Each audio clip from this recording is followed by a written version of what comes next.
Konnichiwa. Welcome to this episode of This Might Sound Foreign, brought to you by Across the Border CIC.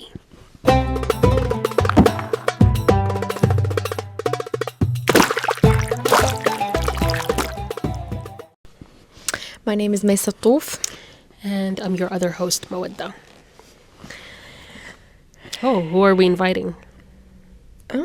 No, we're not promoting. Okay. Wait, let me put a sticker on it. We're not promoting nobody. No one gets a lick of promotion without paying us. Okay. Even though the color is enough, but yeah, I'm hoping to cover it. Because I'm not entirely sure of their history when it comes to certain Sponsor topics. us. Oh yeah, that's actually valid. Yeah, like I don't know what community they were oppressing, you know what I mean? Okay. So, it's a bright and fresh day. We did not do anything today. Not at all. How are you feeling? I am feeling so not my best. It's gloomy, it's windy. I think, gloomy, I don't mind. Raining, I don't mind. Once the wind is introduced, piss me right off. Sorry for the language. Beep me. Yeah. But yeah. I mean, I like the wind, but I like it when I want it. Yeah, exactly. When it's like very nice. A summer breeze, when you need it. But like when it's like raining and it's like not when it's spitting raining, in your face. Just the wind. Yeah. Like the wind is nice. But a certain level. Once it gets more than that and you're catching on your hijab and you know what I mean? Like, Yeah. Yeah, it gets too when much. it gets hard to walk. Exactly. Yeah. Exactly. Okay, nice. So today's episode is sponsored by me because I came up with the topics because I wanted to discuss certain things, bring it to the table. Like how sometimes some people, like celebrities, they would it just came to mind, but it has nothing to do with the things I planned. But celebrities, like, they would be fighting online, and people will be like in the comments, just pick up the phone, especially if it's like celebrities, not like influencers rather than celebrities, and then they would be tweeting at each other. And then or like they would be videoing responses, like imagine James Charles and like the Bi-Sister era, right? Okay. And then how people were like, you guys used to go to each other's houses, you guys have each other's phones, pick up the phone and fight in private. Why are we seeing this kind of thing? Yeah. So this is like, that reminded me of this because this is technically like me and Maud that would usually have those discussions by ourselves, but now we have a public platform. Yeah, so our opinions are like on blast. Yeah. So the first thing that I wanted to speak about is funny responses that our mom would have to something that like is unrelated at all. Like, for example, like, let me tell you, my mom, like if I had a stomach ache, my mom would be like, it's because of the phone. Because you use the phone a lot. That.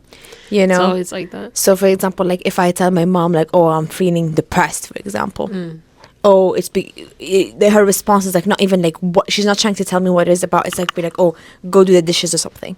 Is you depressed because you have nothing to do, kind of thing? No. Like this is like what mental health is. Like, I mean, my mom is a little bit better but those are responses like I've heard from my aunts and my grandmas. But yeah, so like what would be like a funny thing that your mom would respond to, like when it's like in my head I'm like, shoo dakhal, like how is this related?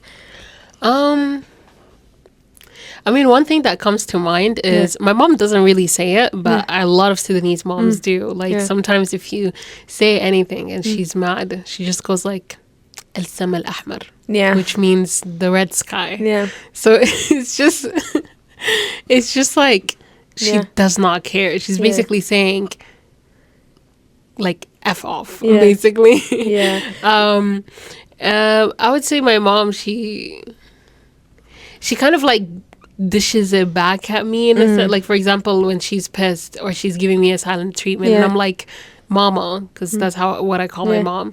I'm like, mama. She goes like, ma ismi mama. She goes like, my name's not mama. Like, don't talk to me. Like, and like the second she says that phrase, I just know not to mess with her. Give her some space, kind of thing. No, literally. Yeah. What else? I want like a juicy one. Sometimes for example, like my mom doesn't say that just because my mom is how do I say this? My mom is a kind of mom who believes is that if I don't want my children to say it, I should not be saying it either. But like, for example, like I know like my aunts or like, you know, my extended family, like the way they'd be like, oh, if let's say I'm asking my mom, she's leaving the house, I'm asking her, where are you going? Jahannam al-Hamra. Yeah, basically Sama al-Ahmar. Like Yeah, it's basically like, Sudanese yeah, moms exactly. say. Or for Yeah. example, like let's say I didn't do the dishes, and then I basically, my mom told me to do the dishes and I didn't do the dishes, and then in response, like I come back and the dishes are done. Yeah, so that it'd be like, oh, who did the dishes? You know, like it's basically like that kind of response about like go to hell kind of thing. Yeah, you know, yeah. Jahannam al-Hamra. No, of course. Yeah. Oh, I feel so guilty when, for example, the dishes part. Like, if my mom goes like, make sure you clean the dishes, and then I'm like, okay, and then I don't know, I get Something comes up. distracted. Yeah. And then I go back to do the dishes and I see they're already done. Guys, the amount of guilt. Really? Yeah, feel elated. so guilty. I feel elated. No, because it's like, you know, she was waiting on me to like do the dishes and like just do this one tiny thing. Yeah. And I didn't do it. And then when I took my time with it, granted, it's like hours, sometimes like the next day. And then I see that it's already been done by her. I just feel so guilty. I feel so bad. You know what's so funny? Like, I also have the same trait as my mom and probably your mom, is the fact that, like, for example, if I ask you for a favor, or like, or I ask you to do something, for example, when we used to live together, if I ask you, Mom, can you do the dishes for me? Can you do this for me? Whatever. And then you don't do it in the same instant. Khalas, in my head, I'm just going to do it. I'm not going to wait. I cannot wait on you. Yeah, but the thing is, like, you're talking about like in the instant. Yeah. Like I'm talking about like, let's say she goes out. Yeah. Okay, she goes out. She's like, listen, I made dinner or whatever. I'm gonna be back like at this time. Just make sure you just clean up the kitchen and do the dishes. And I'm like, yeah, cool. Yeah. Taking my time, watching my shows, speaking with my friends, da. By the time I want to do it, she already came back. It's been hours. The entire day is Clean done. the kitchen. Did them clean the kitchen to the like squeaky. Yeah. And I come in, and she's like on her last like wipe. Yeah. And she looks at me, and I just feel so guilty. Yeah. I feel so guilty. Another thing is, it just came in mind when you were saying, if, for example, my dad doesn't say it. I mean, I think I've heard him a couple of times saying it. But let's say, just like you were saying, you did something, and then you're calling your dad, be like, Baba. And then my dad's response would be, Izz al-ard. As in, like, I don't know what that means. I genuinely don't know, Izz al-ard, but it's just an insult. I'm assuming it's like something to do with like an animal. But Izz al-ard is not an animal. But I think it's also like along the lines of like vanish from here, like, or like, you know, like go to hell kind of thing. But yeah, my dad doesn't use it a lot, but I've heard a lot of other parents do it. But this one is like very like offensive, like as in it's a swear word, I would say. Yeah, just like I know a lot of families, they also use other swear words, and they insult themselves. Like sometimes they go like, oh, you son of a da. And it's like, well, the father would be saying that about himself, which is crazy. Yeah, like you're basically insulting yourself. Yeah. But okay, but it's like, you know, they do use them as insults. I've seen a lot of parents do that. What else? Like I'm trying to see, like in Sudan we don't have sayings, but we try and, like, if someone is pissed, like let's say if a mom is pissed, and like imagine if your mom was pissed, you'd be like, if she's against something. She's against something. Like let's say she's against something so badly that you want to do, she would be like, ala justi, like basically over my dead body. Would they say? My mom doesn't really say that, but like I know a lot of moms do that. Yeah. Some moms even go like, oh, ataltini, like you killed me, like you know, yeah. Like some moms, like, I'm not gonna lie, it's a lot on a child. No, like it's very. I've heard some moms where like the child will do something and be like, I cannot believe that you've just betrayed me, and like they become poetic all of a sudden. Yeah. And then it turns out it's like over a really minor. Yeah, thing, he spilled the coffee or something. Yeah.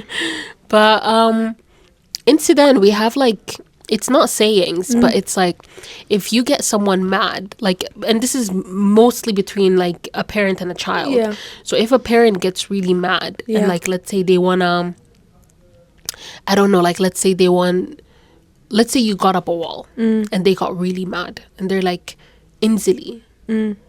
But they don't say inzili. They go like inzili, and then they like try and find a rhyme phrase. Yeah. So Yeah. like, for example, flu Yeah. in Sudan is nazla, Nazla, right? yes, yeah. So we go like inzili nazla tajiki. Yeah, yeah, like, yeah, you know, yeah. and it's like you're kind of like not cursing them, but it's like you're like saying something unpleasant or wishing something unpleasant for them by demanding them to do something. Yeah. If that makes sense. No, we do this as Or well, like like- in like for us as well. For example, like imagine if I want to take this cup and my mom doesn't want me to take it, and I'm insisting, I'm asking, I'm nagging, خديها الله ياخدك. Yes, you know, something like something like that. And Basically, take it, may Allah take you. no, literally.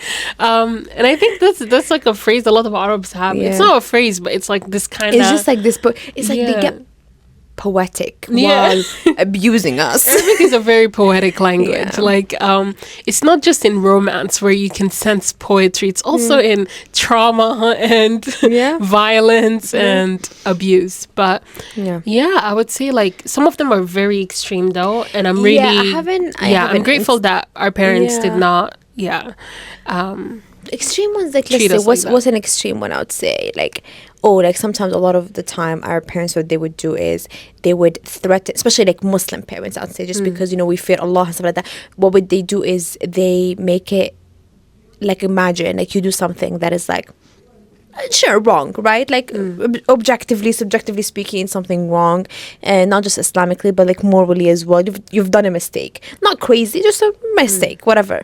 And then the parents will be like, "Wallah la aghdab عليك, wallah la," like basically I would like disown you. But like for us, the ghadab عليك is so much deeper than just disowning, because for us it's not a legal matter. It's not a matter of like they're cutting us off. It's a matter of like in Islam, if your parents mushra, they're not satisfied with you, that could be catastrophic to us, like in later on in like what is it called, afterlife, whatever was it, afterlife, الآخرة, yeah. So basically that's why, like for us, our parents saying that, even whether they mean it or not, to us is such a, like, you know, it makes you feel like you could have killed someone, right? Like this is like literally, if your parents go to that extreme, it's the equivalent of you killing someone, because that's effectively what probably that have added to at least us culturally. Like I'm not talking about Islamically, but how it's like portrayed to us is like is أهلك غضبوا عليك, is like that your parents disowned you.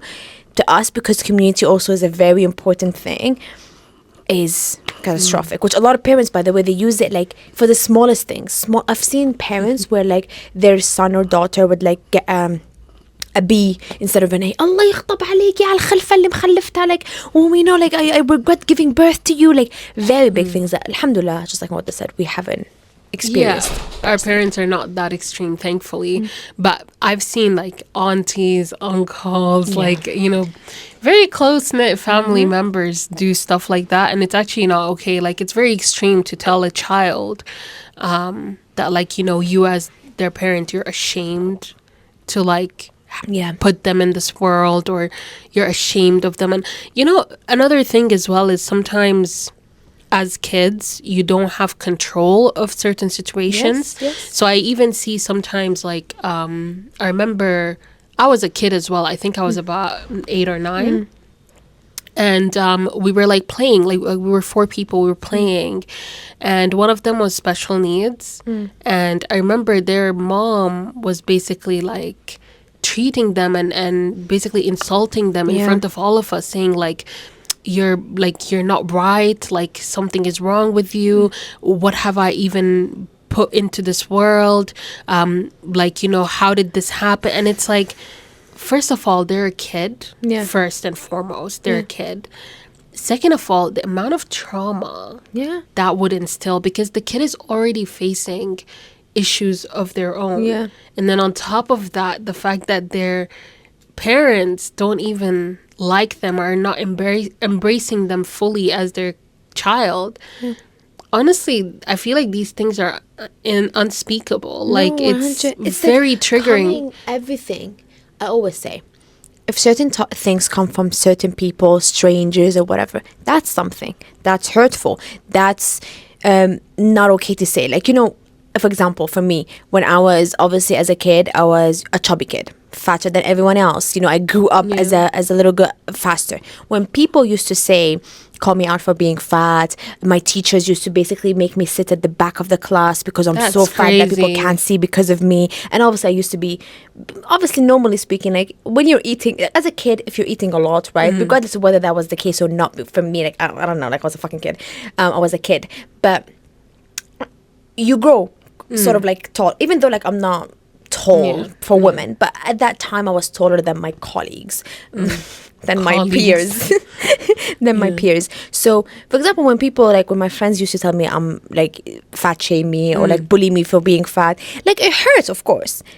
But like when your parents start saying things about that, and you like, I've heard things being said to, like, for example, just like you said, special need kids, fat kids, kids that wear glasses, like as simple as glasses. We just don't leave good alone. You know what I mean? Yeah. Glasses, if they are, let's say, I don't know, like let's say if like Barbie came up with a new collection, and all of us are like a Labubu, all of us are carrying Labubus, and then that one kid cannot afford Labubu, economical class as well. It's just kids are so harsh, and I always say, I don't hold the other kids responsible to each other, but at the same time, it's the parent. So imagine how much the parent's way of dealing. For example, that kid heard his mom talking to him like that, and now he's going to school and talking to his peers like that, and trying to find faults in that. Exactly, and it's so disheartening because for me, obviously having the parents that we did, and we saw the unconditional love that they gave us and how they sacrificed so much of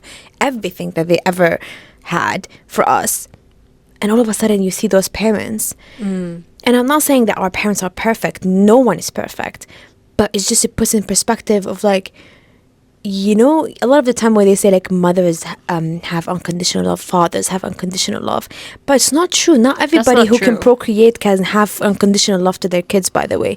There was one time, sorry to interrupt, but it was one time this one person said like anybody could be a father, but not everybody could be a dad.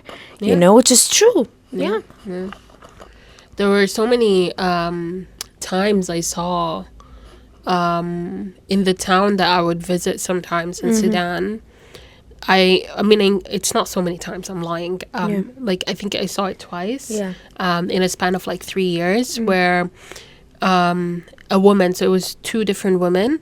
And basically in the town, there isn't like, I don't know if you guys have these, but we don't have like an organized trash collection kind of process. So what happens is there's like a piece of land where you just, everyone in the neighborhood just dumps the trash in. That's like a mini village landfill, basically. Yeah, and then I think like bi-weekly or bi-monthly, they just burn it. Yeah, exactly. Because they're good at decomposition. So, for example, they feed the let's say the cows the grass stuff and stuff like that, but then some things like plastic wrappers and stuff like that, sometimes in the winter they would use it for heating, but sometimes like there's only one thing is that landfill. You just have to it just has to go there. And I think that specific one, there was a time when we heard like, oh, one of the women in the neighborhoods, she gave birth and she disappeared. But what she did before she disappeared was she threw her child on there. And it wasn't until one of the kids saw it and then they ran to their mom because they didn't know what to do. And then that's how like the entire like village or town knew about it. And number one, so there were like 2 things that I realized. Number one is that, wow, like, first of all, postpartum depression is a real thing. And I think she wasn't given the aftercare needs. And obviously people don't have the facilities to provide that. Maybe she was a rape victim as well. Maybe she could have been. Even if she was married, your own husband can also argue. Like, and we never know the reasons. And it could just simply be malicious. It could just simply be that she does not want a child, or she just... It was a mistake, maybe, or out of wedlock or something. Yeah, or... Is that the right word? Mm-hmm. The second time, Yeah. it was, she had a reason, and her reason was that, oh, she did not want a boy. That's why. That's the opposite of what we usually go for as like Arab community. She did not want a boy. Yeah. She wanted a girl. Yeah. And that was her reasoning, and she got charged. But the first one, I don't know the reasons for. But essentially, But when she threw them, like, did they pass away? So the thing is, I don't know what happened for the second one. Yeah. But the first one, they did pass. Oh God. Yeah, they passed away. Yeah. But the second one, I don't know if they managed to save them or not. But yeah, I mean, the first one, I noticed that, like, obviously she didn't get the aftercare need and everything, and also the poor baby. But I also noticed that when the entire village was surrounded, it was all women. Yeah. So there was no men in sight. And I was just like, why? Like, that's weird. Yeah. Why? Because that's still a human being. Yeah. Why is this not like a national news, you know, like why is it a gender issue instead of like a human issue? Like, why does it have to be like the women cared but then the men didn't? Even though it's a child. It's not about like, oh, like, where's the dad? Yeah, exactly. And then also, let's be honest, when it comes to this issue, I'm sure that the woman who basically did what she did for whatever reason, whether it's malicious, like she just didn't want it, whatever she was going through, but she will forever be accountable for what she did, whether through our community, whether she was going to be jailed, whether that she's going to be shunned from her family, and she's going to be like disowned and disgraced in the family, but the man will never be accountable. And that's what's really upsetting, is the reality of these things, is that, like, and I think this is one of the reasons why the Western world will just never understand the rest of the globe. Yeah. The global majority. Yeah, like, you know, you can have certain perspectives, but, like, for example, it sounds bad, but a lot of for a lot of people this is true. Like, the Western world thinks whatever happens around them is the reality of everywhere. Yeah. In the world, and that's not true. Like, for example, an American person lived their entire life in America, never left the US. Anything that happens around them, they think that's like the bubble they're in. They think is like reflective of the entire world. Yeah. And it is not true. It is not true. Yeah. Like, even if, like, some people, they might be like, oh, she could have just left, she could have just did, and it's like, no. How? This is not the reality. To where in a small village? To where? This is not the reality. She like, with her wings, where's she supposed to go? Yeah. In a community where also, let's be honest, she's a second-class citizen as a woman. Yeah. In a village where, like, probably every other person knows her. Exactly. And this is the reality of the situation, is that people think where they're from is basically the reality everywhere else. Yeah, it's the rule. It's not the rule. You guys are the exception. What happens in the Western world is the exception. Most of the time, like, it's a privilege, and like, it's a privilege to even be us even thinking the way that we do, because let's be honest, if we were back home, you know, and our parents were not educated and they didn't leave their countries and like get educated in that way as well, like, and not just like book education, but rather like life education. If that was not the case, me and Mother would be married, would be changing diapers, we would be housewives, and if we were not, because that's also an option, we would be cussed, because, you know, like, basically we're at the age of, I'm 26, Mother is 25, I'm turning 27 soon, Mother is turning 26 soon. We are annasna, basically we are like spoiled. I don't know, like we are like, basically, what do they call them in English when you are annasti? What's that even? I don't even know. No, it's basically when a woman gets to a certain age and she hasn't been married. Oh, so menopause? No. It's like, just like, basically, I don't know, but it's basically society has deemed that at a certain age you have to get married. Once you have gone above that threshold, for example, in the Arab world, it's 30. Once you're above 30 unmarried, inti ma'anisa, kind of thing. It depends. Now it's getting a bit better. Now it's 32.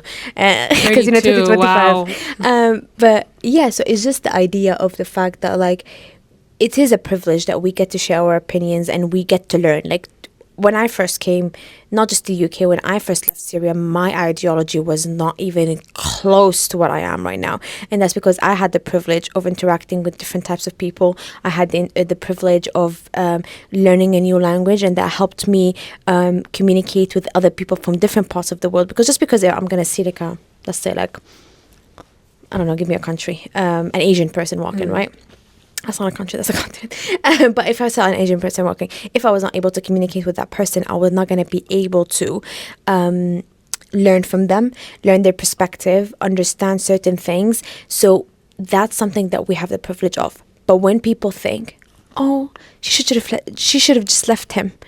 Oh yeah, because her dad would keep her alive if she came back to him. Because her brother would keep her alive. Because her uncle would keep her alive. Because, okay, she, for example, like for whatever reason, for example, let's say she was a victim of rape. This to us is death. Most of the time, you are bringing on shame to the family. It's not the fault of the rapist. It's always the fault of the person who was raped. That's our mentality. So for you to be like, oh, you know, like she should have ran away, should have like went to charities. Even in charities, to us, we have connections everywhere. Our families are so well connected to the point that you can go to a women charity, right? Like, oh my God, it's so funny. Like there was an American movie. And it's about this Somali girl, I think. Correct me if I'm wrong, but I watched it like ages ago. It's about FGM, female genital mutilation. And basically that Somali girl, she goes to the hospital for whatever reason. I can't remember anymore. And basically the doctor examines her. She's having a lot of pain, period problems and stuff like that, which are like very common symptoms of FGM. And then she doesn't speak English. So they have to bring her a translator. So they have to bring her a translator to tell her that the incisions have to be open, because she had like, I think type, like the fully closed one, if I'm not mistaken, that's type 4, like where it's fully shut. And basically what they're saying is like, you're getting a period and there's no blood leaving the canal and it's causing you infections and sepsis and whatever. So the doctor needs to tell her to get her consent to open the stitches. He goes and they find a Somali nurse, Somali nurse. So they can come and so the doctor can say to the nurse, and then the nurse could. Was this in the UK? Sorry, America. Oh, okay. Sorry, I probably missed that. Yeah, I don't think I mentioned it, but and then the doctor would be saying, "Oh, tell her that she's having complications from the FGM that she's had. We have to open it up. She needs to give us consent. It's urgent. She's subsequent." The nurse is translating. Shame on you, you're gonna open this. Shame on you, you know, like your family, what your family were thinking. And honestly, in that moment, I got the shivers, because she probably thought that that's what the doctor was saying. And it furthered the narrative that when she was back home, and a lot of communities that do FGM to the young women, not young women, scratch that, to girls, to babies, they make it seem like it's normal. It's like, you know, like it's literally like it's what we do. It's natural. It's the way that life is. It's very normalized. It's not just normalized. It's like it upsets me how not just normalized. Like normalized, I feel like it's not enough word to describe how normal it is. It's like brushing your teeth. Water. It's like yes. It's like not only is it it's like it feels like it's a necessity to survive. You know, it's not just normalized. It's a necessity to survive in those communities. And then basically the nurse was basically standing there. I wish probably TikTok will do the job and he will show me the clip tonight, so maybe we can put that clip on top. Okay. But basically it's just like the doctor is like telling her how dangerous the things is, and how like he needs to open it up, and he's also like, I think the doctor was saying something about like reconstructive surgery or something like that, and the nurse is standing there, and the man nurse, and he's like telling her, shame on you, how could you show a white man your private genitalia and stuff like that. And I was like, that is insane. Please tell me that nurse was investigated and was charged. I have no idea. So is it based on a true story? Yeah. But did they get like investigated? I don't think so. I don't think so. That That's does a lot of harm. Yeah, of course. And I don't even know. She probably died now. Sepsis. You're saying sepsis? Like that's deadly. She was not going for sepsis. She's like, there's a risk of sepsis. Okay, but that's still like that's that's murder. Yeah, and like, oh my God, I don't know, but the actress was like, I don't know who she is, but like she was like a very beautiful actress, and she was so good at that role. And yeah, and like I watched it ages ago to the point that like before I knew FGM in English, like that's like how like it was. I was very young. I knew it because also like in the Arab community, for us it's always known as FGM happens only in Egypt. That's like our really? like yeah like it's such a like a not taboo, but like rather a rumor, like a very false false thing where we always say like, sure, does it happen the most out of the Arab region? I'm not entirely sure.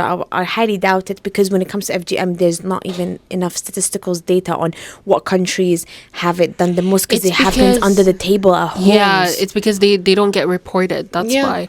But a lot of people, like, you know, if you go anywhere, they know someone who has been mutilated. And I think that's what's like really wrong. And another thing is they try to make it so normalized, like you said, by even bringing religion into it and saying like, oh, this is like an Islamic, like, you know, and it's like, nowhere does it say that. Nowhere.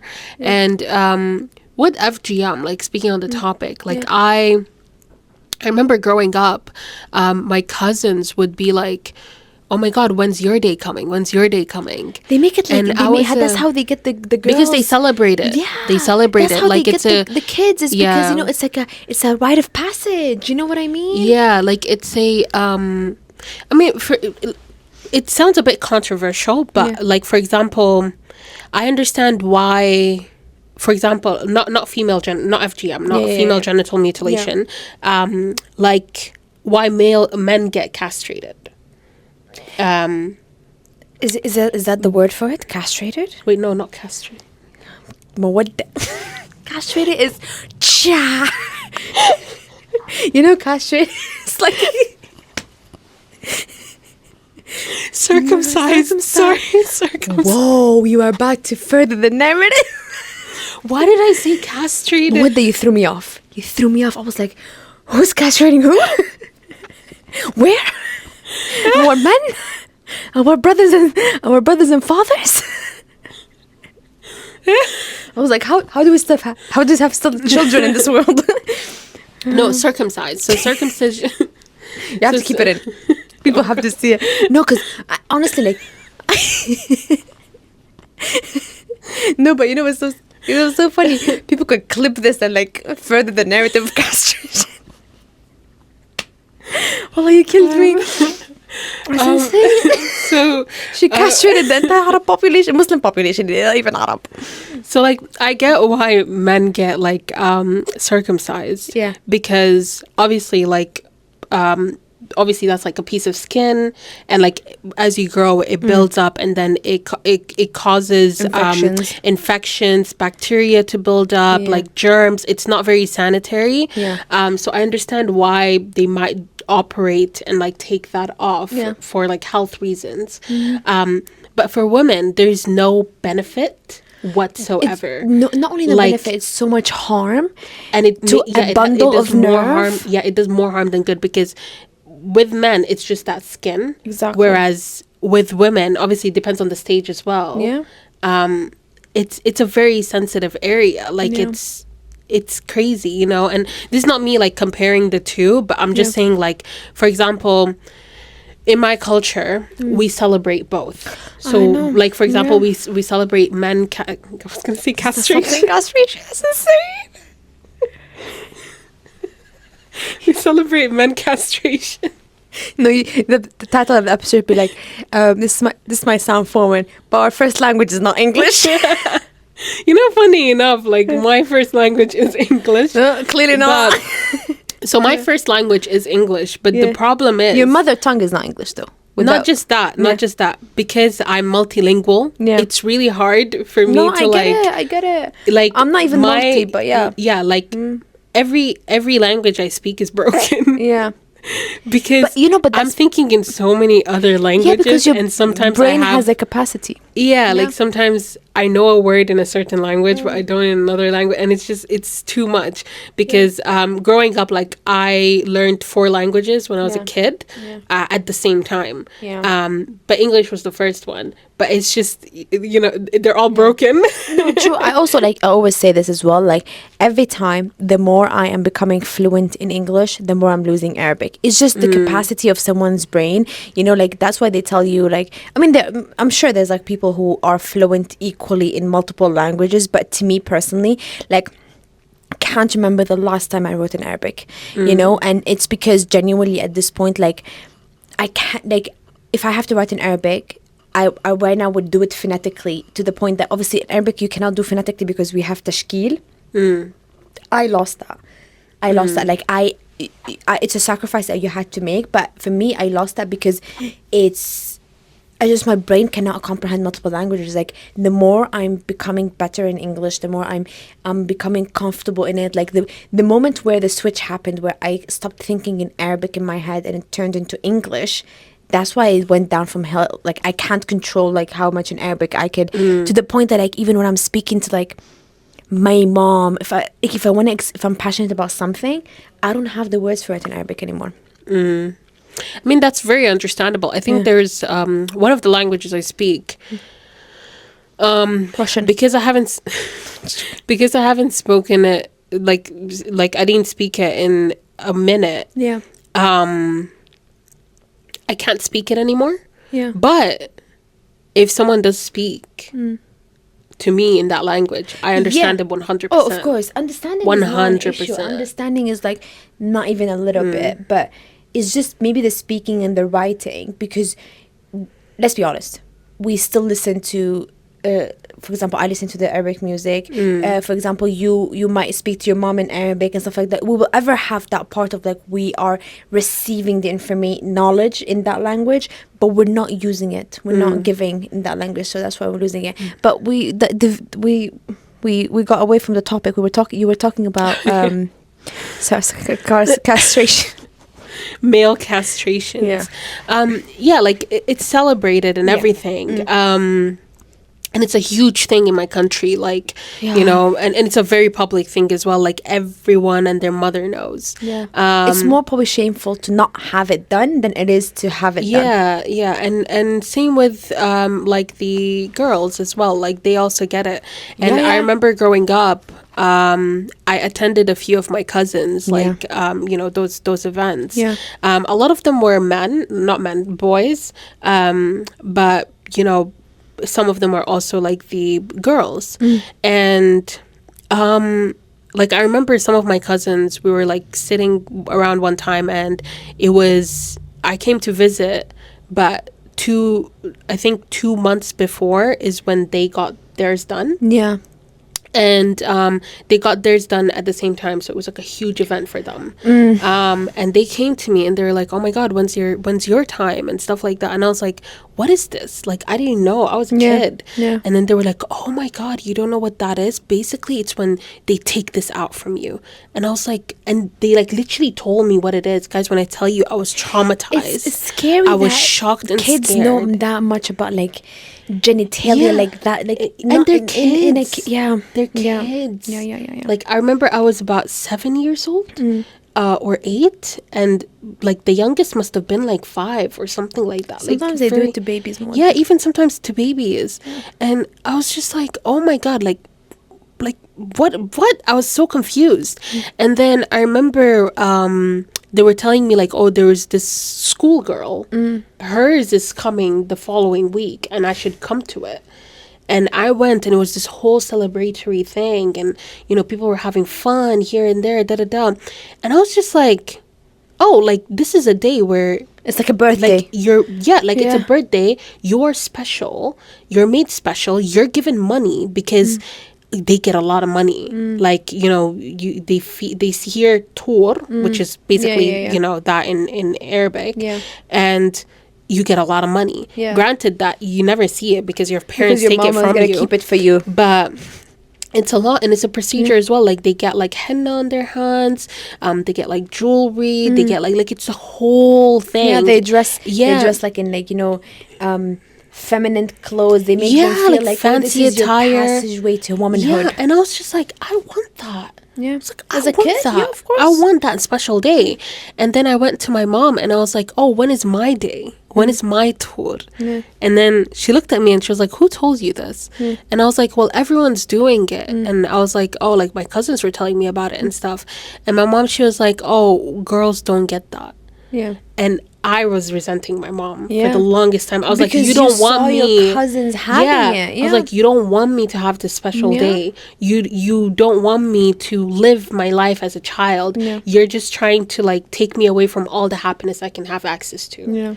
And for the longest time, I resented my mom until I moved. So I moved to Jordan when I was about 10 years old. Yeah. I was about to turn 11. And I remember when I was around 11, 12 years old is when I first read like somewhere about FGM. Yeah. And about how it's a huge issue in African regions. Yeah. And as I did my research, I was like, wait, I think I know what this is. Yeah. This is Tor. Yeah. And then as I did my research again and again, I was like, wow, Yeah. this is insane. Yeah. And mind you, 12 years oldish, I was still kind of a child, you know? But at that time, like, you know, I was educating myself and everything. Guys, when I tell you, it was a double trauma because I was like, oh my God, what is this? Yeah. And I was so grateful for my mom Yeah. that she did not put me through certain situations, even though like my cousins had these procedures. Yeah. And it just made me realize that like sometimes like you feel like you know the world, but you actually don't. Yeah. Like you feel like you think you know what life is, but you actually don't. Yeah.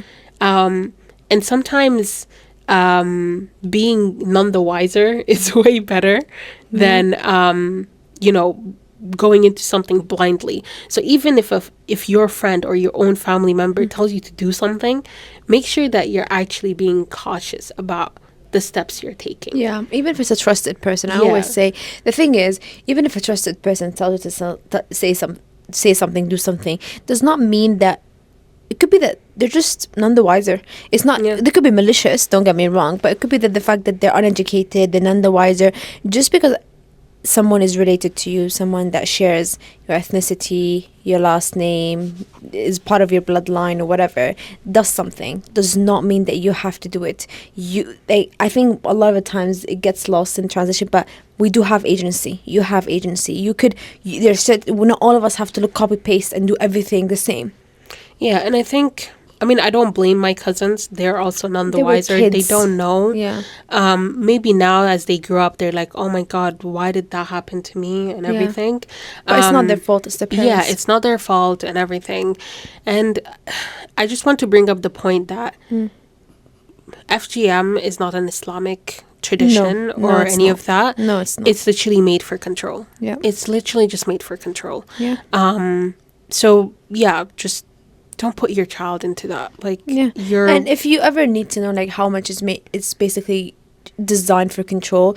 See how much that most of the time when it comes to FGM and people wanting it done on children, most of the time the mom would stand against it and not want it to be done with the children, but the fathers, the uncles, the whatever is the people who push for it the most, and they pressure the mothers or like whoever the woman figure in that family to get it done for the daughters as much as possible, because to them, if you do not do that, that brings shame on the family, that brings what is it called, that brings shame on his name as the father or the brother or whatever, like to the point that it's so ingrained in some communities that, for example, let's say if you are, for whatever reason, you slipped through the cracks of not having FGM done, not done, but like you were not subjected to it, you would actually risk the fact that no one would want to marry you. yeah.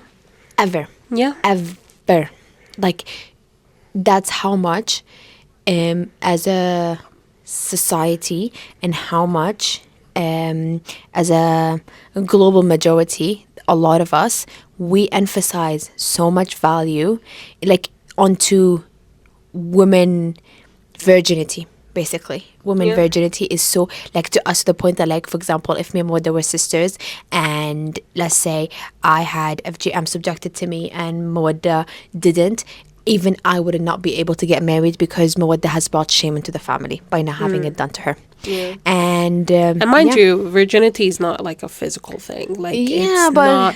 It's a social construct. To us, like, not only is it a it's- physical thing, to us it feels like it's something that you were born. Like, I don't know how things got twisted along the lines, but that's also another control mechanism. The whole reason FGM is there, they think that they can stop women from being like, like, being sluts, basically, by sewing them up, and then, obviously gives more pleasure to the man and whatever. It's just like, every way, every version of the reason why they do the FGM to little girls, every version, in every community, in every society, in every family, no matter how much they twist it, no matter how much they put sugar on it, no matter how much they make it seem like a normal thing, if you listen to their reasoning, their justification, it's never. They actually, like, what's so funny? Like, ask a person, like, if they ever tell you it's a religious thing, ask them, what's the verse in Quran in it? Of course, right? of They would never know, course. because They won't what know. is that? It's like you said, every reason is not for the benefit of the girl. It's for the benefit for of the man of that Yeah. family. Yeah. If in any person who, like, in any community, there's multiple reasons, right? There's always that reason where whenever they asked, they answer it as part of, like, why it happens. And in every time, if you listen to the reasoning, you would see that it benefits no one but that man of the family and that man of the community. Yeah. Yeah. I mean, How did we end up here? we started talking about mom phrases. Weird. Yeah, I think. But yeah. yeah. I mean, honestly, again, us, for example, not being even subjected to FGM, or, like, having to, a lot of people, for example, fight against it and stuff like that, because, like, their sisters have been through it and they know that it's not a good thing. So the older sisters sometimes protect the younger sisters. Even the mom, as I said, they try to protect their daughters, but there's only so much that they can do.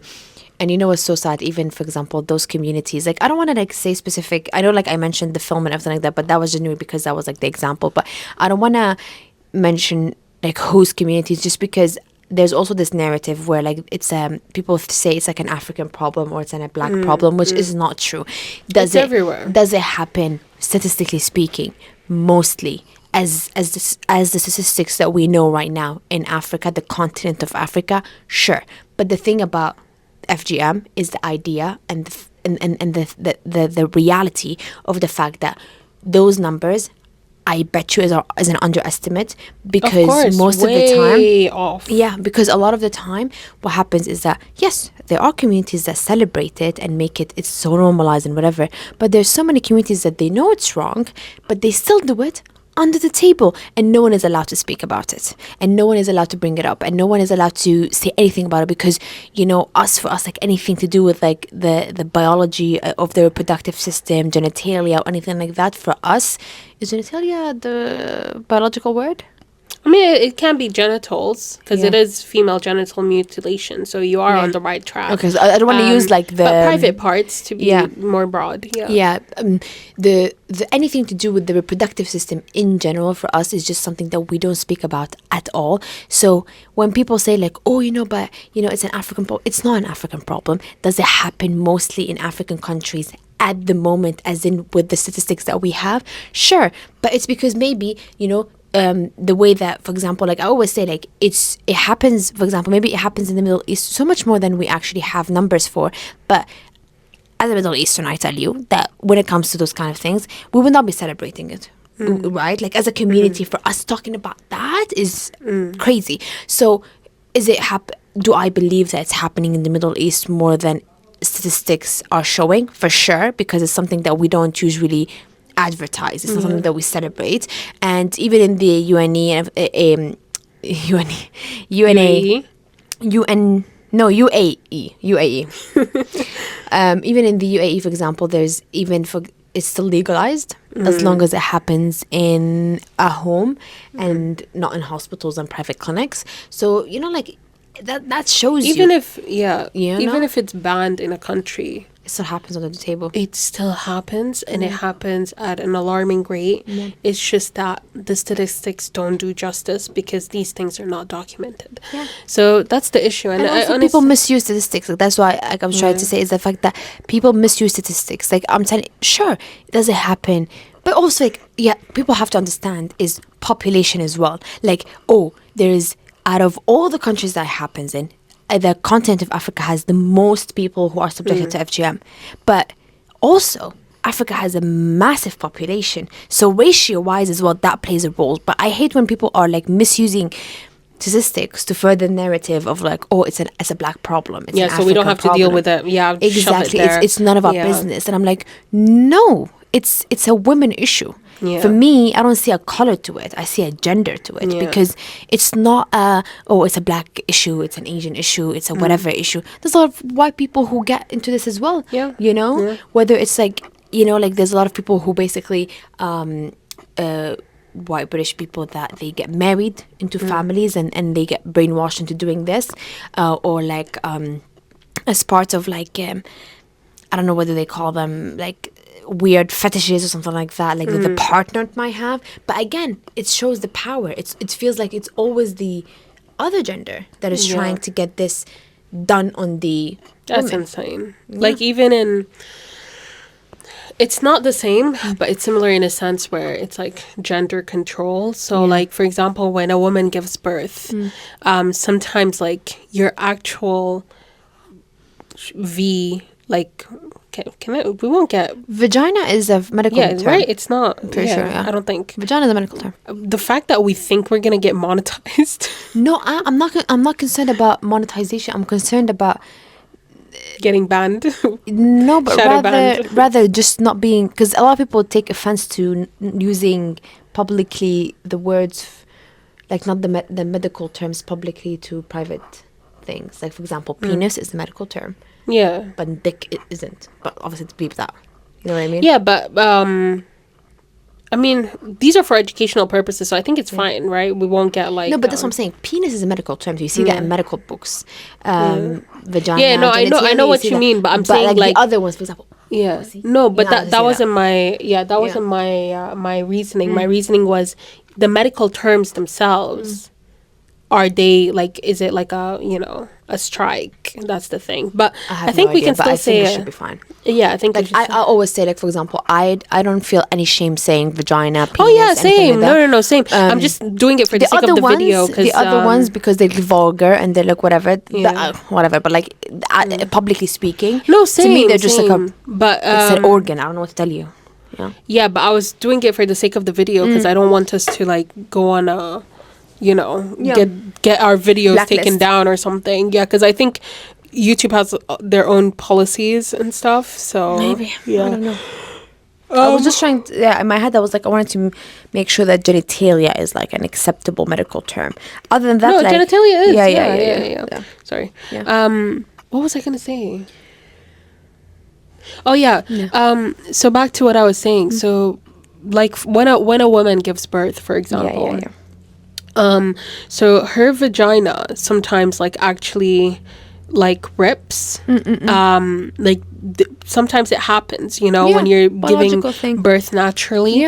And you know, there's like the, what's it called? The husband stitch. The husband stitch. Like, you know, just to like tighten it up, and it's all for the pleasures of the opposite sex. You know, and what even like messes me up even more is the fact that he gets to say whether he wants it or not her. But that's what I mean. It's that, like, you know, it's always in favor of a specific gender. And it's not okay, because what if that woman is in pain? What if she receives further issues in the future? What if, like, you know, it's genuinely not pleasant for her?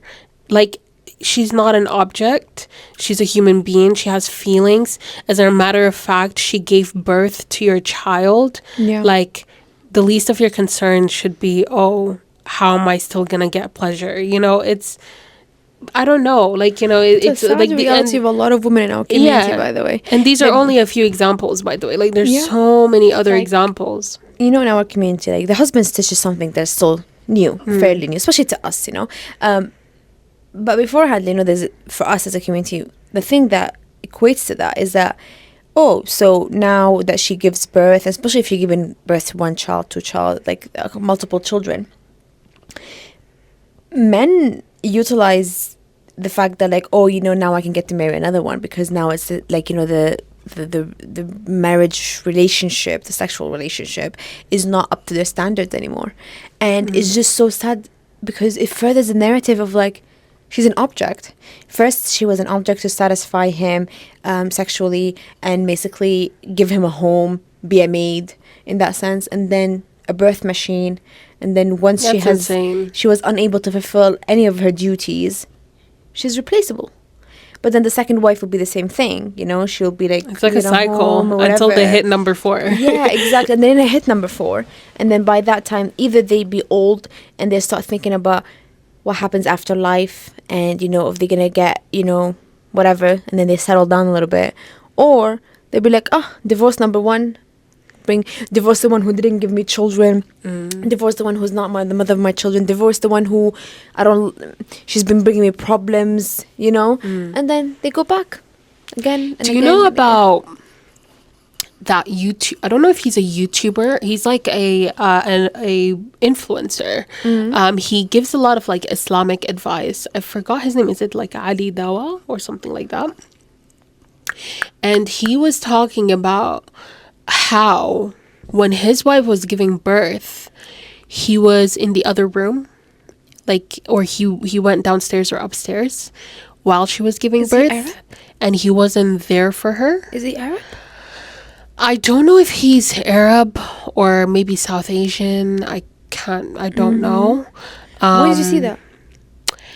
I saw it on YouTube. Yeah. And it was, I don't know if it was a podcast or if it was just like an interaction.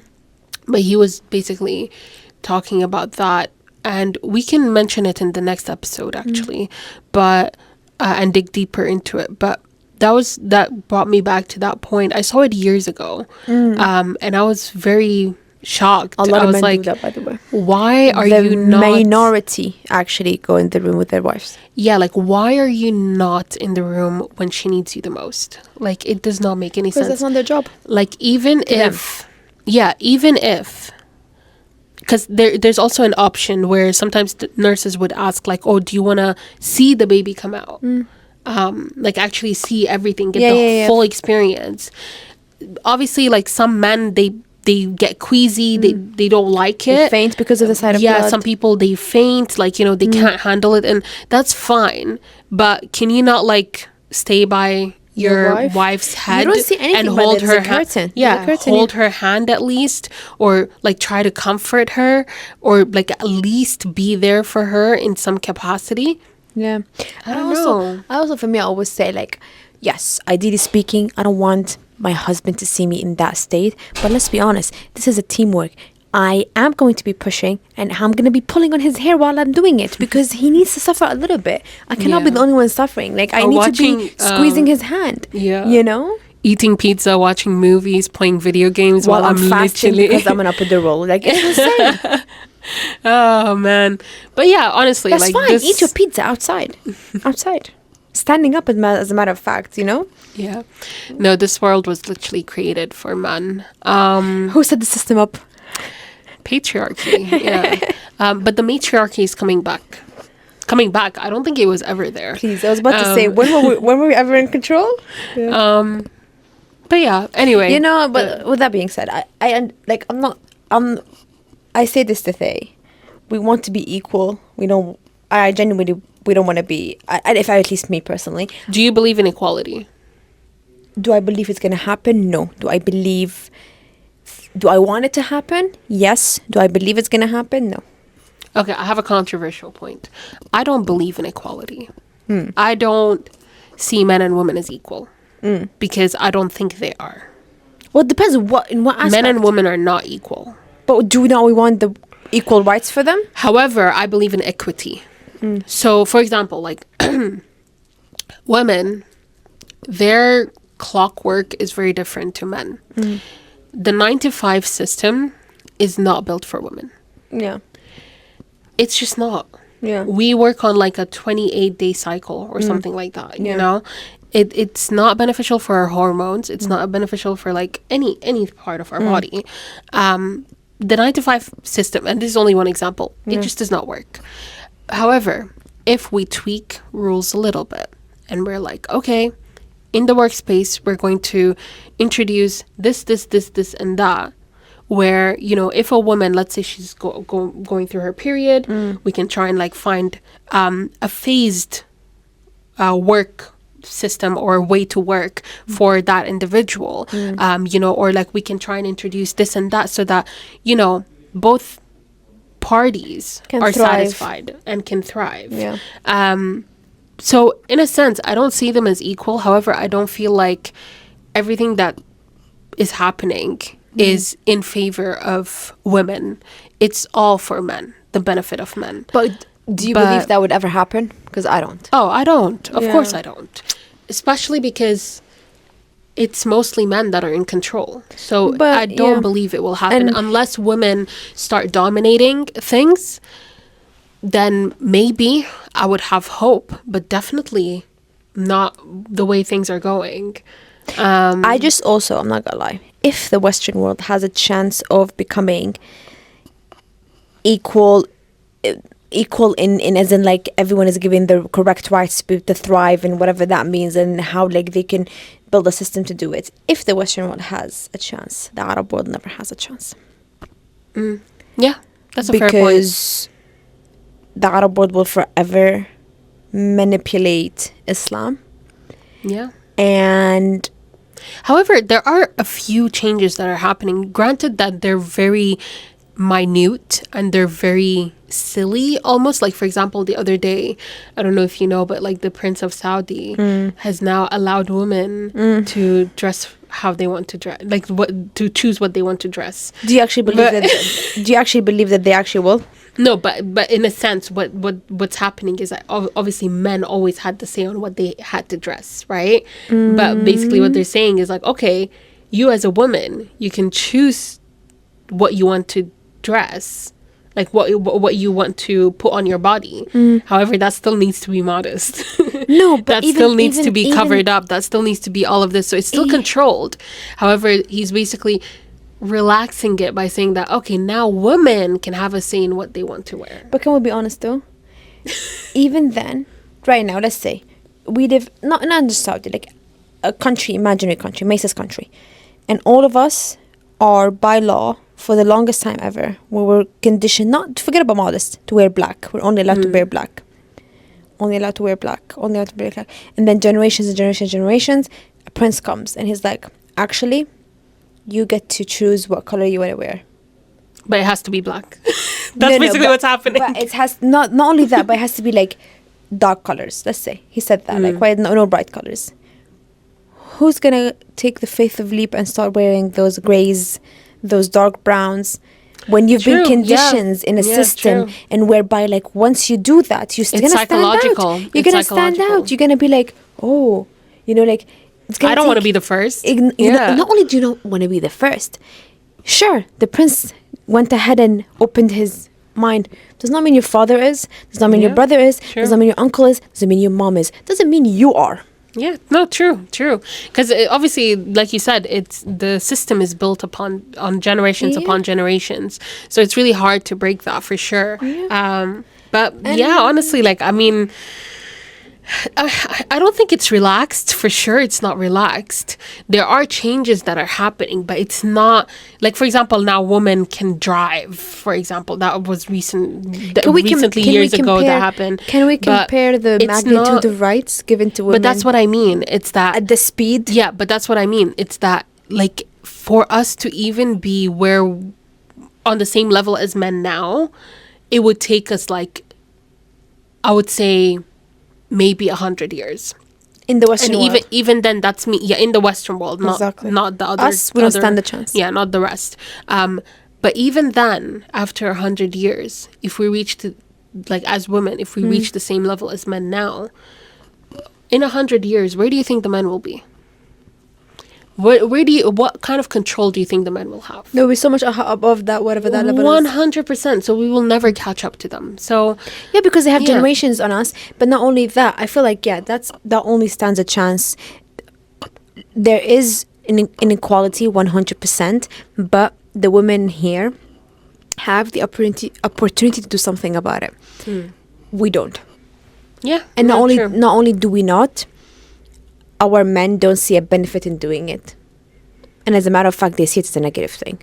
Like genuinely, I'm not saying like forget about feminism, whatever. I don't understand any of that bullshit. But for me, like when it comes to like even human rights, women are seen as like genuinely second like what is it called, second citizen. So like it's literally like they are seen in majority of our like families, countries, ethnicities. Like to us, genuinely, like they are like, I don't know, I just, when it comes to women's rights in the Arab world specifically, and I don't mean Arab world just like Arab speaking countries, but as in like the Arab Spring, I don't think we will ever, maybe once we pass away, but in my generation, my kids' generation, we're not seeing that.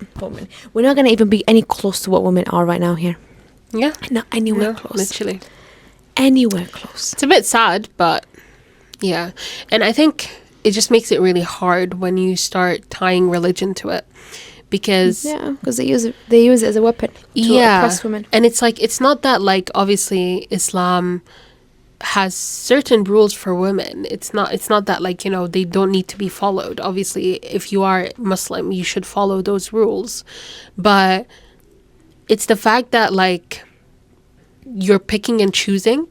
So for example, if there are set rules and standards for women, there are also rules and standards for men, by the way, in Islam. Yep. And those are not being followed. Of course. Those are definitely not being followed. They're very relaxed, almost dismissed. Yep. But if a woman, God forbid, does one thing that's like outside a certain rule or standard, she brought shame into the family, she needs to be stoned, she's worthless, da-da-da-da-da-da-da-da. And that is so not fair. And a lot of the times, these rules and laws that are instilled in these countries, they're cultural stuff. They're not Islamic. They're not religious. Yeah. But because they've been embedded for centuries, it's just people just naturally started tying it to religion. Yeah. And I think it's not benefiting the Arab world, and it's not benefiting the rest of the world, because the rest of the world can only go by what they see. Mm-hmm. And if they see like, oh, this is the way the majority of like Islamic countries or Sharia law, people are doing, then that must be the truth. And it's just not, it's just making this, it's bringing up this really negative ideology, which is not great to practice. Unfortunately, in our culture, Islam is not Islam. Let me say that culture is imposed on women, and they are forced to confine to whatever culture is, which sometimes overlap with religion, sometimes, rarely. But then men are above both culture and religion. That's a quote right there. You heard it. So we're going to wrap this up now. We actually did a lot of speaking. We had a lot more planned to talk about, but as you know, we always go off topic. 100. You don't understand, you guys. That was supposed to be like the icebreaker. There was an entire agenda. We didn't follow any of through. And with that being said, Jenny.